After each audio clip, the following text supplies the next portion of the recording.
మరొక interesting news చూద్దాం. ప్రతి ఊరికి ఒక చరిత్ర ఉంటుంది. ఆ చరిత్రకి మరో ప్రత్యేకత ఉంటుంది.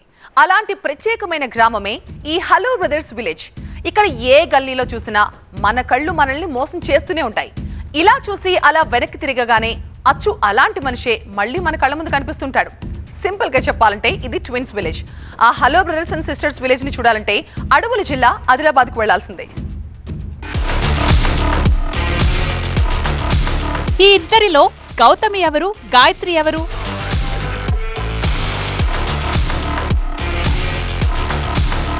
ఈ అక్క చెల్లెలిద్దరూ ఒకేలా ఉన్నారు. ఎవరు ఎవరో చెప్పడం ఊళ్ళో వాళ్లకే కాదు, ఇంట్లో వాళ్లకు కూడా కష్టమే.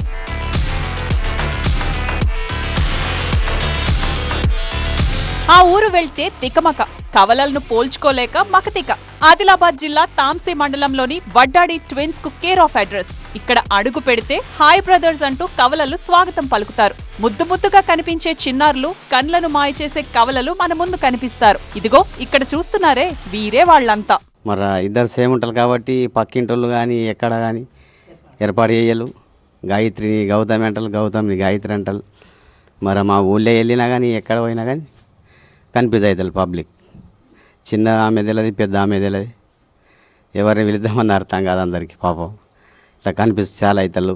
ఒకే రూపం, ఇద్దరు పిల్లలు, ఎవరిని చూస్తున్నామో అర్థం కానంత అయోమయంలో పడేస్తారు ఈ విలేజ్ ట్విన్స్. ఈ కవలలు ఒకే డ్రెస్ వేసుకుంటే ఇంట్లో పేరెంట్స్ కు కన్ఫ్యూజన్, బయటకు వెళ్తే గ్రామస్తులకు అయోమయం. ఇక స్కూల్లో టీచర్స్ కూడా కన్ఫ్యూజ్ అయిపోతున్నారు. వీళ్ల పేర్లు కూడా విరాట్, విశాల్, గౌతమి, గాయత్రి, హర్షిత్, వర్షిత్, కావ్య, దివ్య, అలేహా, సలేహా, ప్రత్యక్ష, ప్రణాళిక, రామ్, లక్ష్మణ్, రామన్న, లచ్చన్న, ఇలా 10 మందికి పైగా కవల పిల్లలున్నారు. వీరిలో ప్రత్యక్ష, ప్రణాళిక వయసు 10 ఏళ్లు. వీళ్ళు 5వ తరగతి చదువుతుండగా 11 ఏళ్ల గౌతమి, గాయత్రిలు ఇదే స్కూల్లో 6వ తరగతి చదువుతున్నారు. హర్షిత్, వర్షిత్లు 7వ తరగతి చదువుతున్నారు.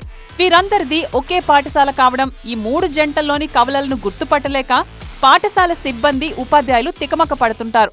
నా పేరు గౌతమి, మా అక్క పేరు గాయత్రి, 6th క్లాస్. మేమిద్దరం ఒకటే తిరగంగా టీచర్లు, సార్లు కన్ఫ్యూజ్ అవుతారు, దోస్తులు కూడా. గౌతమిని గాయత్రి అంటారు, గాయత్రిని గౌతమ్ అంటారు. గ్రామ ప్రజలందరూ తికమక పడుతూ ఉంటారు.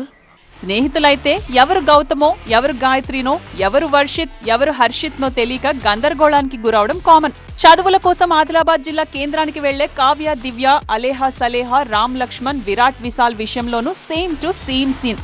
సాధారణంగా ఇద్దరు వ్యక్తులు ఒకేలా కనిపిస్తేనే చిత్రంగా అనిపిస్తుంటుంది. అలాంటిది ఊరంతా కవలలే కనిపిస్తే వడ్డాడిలాగే ఉంటుందేమో. ఇలా కవలల కారణంగా జిల్లాలోనే తమ గ్రామం ప్రత్యేకంగా నిలవడం తమకు ఎంతగానో ఆనందాన్ని ఇస్తుందంటున్నారు వడ్డాడి గ్రామస్తులు. అయితే ఇలాంటి ప్రత్యేకతకు కారణం మాత్రం గ్రామంలో స్వయంభూగా వెలిసిన లక్ష్మీ నరసింహుడి కృపా కటాక్షాలే అంటున్నారు గ్రామస్తులు.